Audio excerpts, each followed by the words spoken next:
Hi, my name is Joshua Roughton and this is my e-marketing blog. Today I'm going to be talking about persuasion architecture and e-marketing. So when evaluating the effectiveness and application of persuasion architecture, it is essential to have a clear understanding of what the phrase means. Persuasion architecture is a method of getting a potential customer to the part of the website that they're encouraged to engage with. This part of the site is usually a purchasing or commitment page or an action-provoking page. This video blog aims to thoroughly explore and evaluate the effectiveness of persuasion architecture in e-marketing and its relation to online user experience and purchasing. Persuasion architecture and e-marketing are closely linked, as e-marketing is often associated with the purchase of goods and/or services online. Therefore, it is used to increase consumer desire for a product or service through features including, but not limited to, navigation structure, design and positioning, and these are what I'm going to be talking about today. Okay, so navigation structure is a model of advanced user interface. When analysing the success of persuasion architecture, one feature that cannot be ignored is the navigation structure of the website. Without an effective navigation structure, customers may become lethargic and disinterested with the content on the site. A successful navigation structure will connect the web user with all of the information that the designer or owner of the site wishes them to engage with. This is otherwise known as interfacing.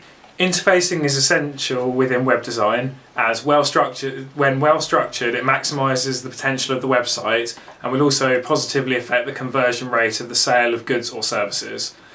In contrast, an ineffective interfacing design within the navigation structure will lead to disorientation, which represents perhaps the oldest and arguably most devastating problem of web navigation.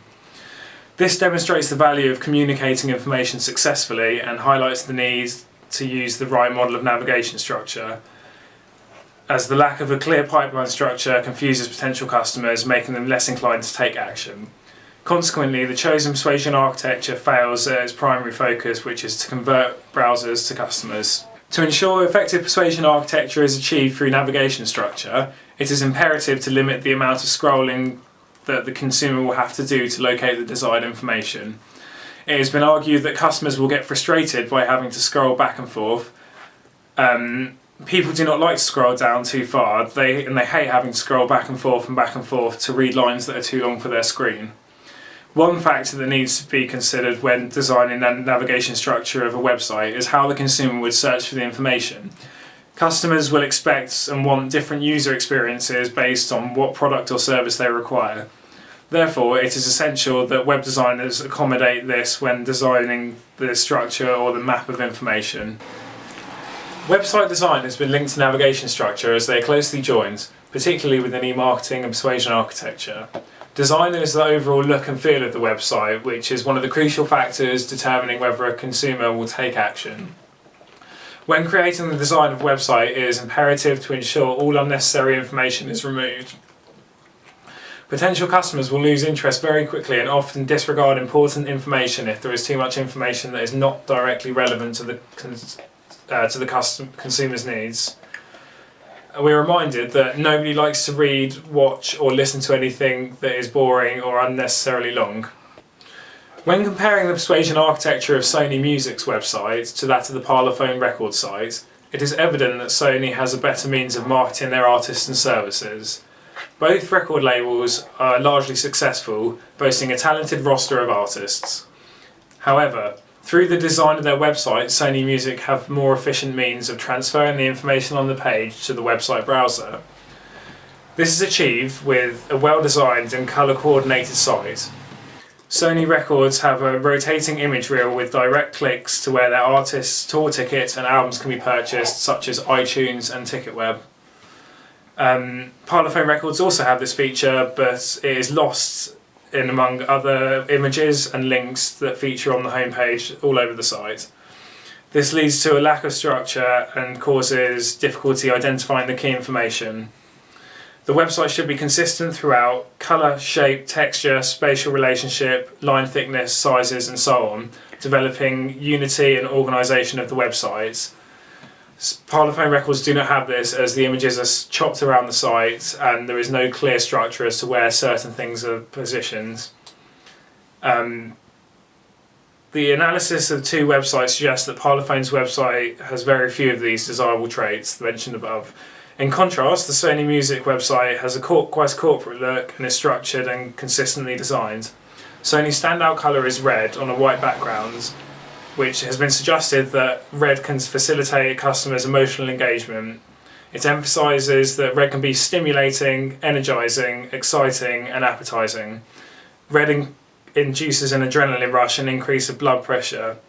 For example, a red fire engine has more impact than a burgundy fire engine.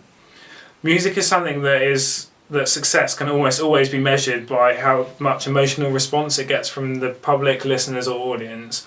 Therefore, having a logo and homepage design boasting mainly red text on a white background with some black and its graphics all consistent like that is likely to engage the audience. Choosing the right colours for a website can be critical, because colour is one of the first things a viewer sees as a web page loads on his or her browser. As we're told, colours are not only critical to a website, but it's one of the first things that can be noticed. This is because the eye can focus on colour before it can on text or logo. Positioning is how the brand is perceived by customers based on the marketplace. This means that it is essential that brands make sure their positioning is right, otherwise it will be difficult to establish and reach their target audience. It is a great way of getting consumers to remember your brand or message. Positioning refers to creating a mental image of the product offering and its differentiating features in the mind of the target market. This is important in e-marketing, particularly within persuasion architecture, as brand perception and what consumers think about a website and its products and services are essential within e-marketing. Parlophone Records to many will always be known as the record label that signed the Beatles, arguably the most influential band of modern music. However, Parlophone have come a long way since then, continuing to sign some of the most successful artists in pop music, such as Coldplay and David Guetta.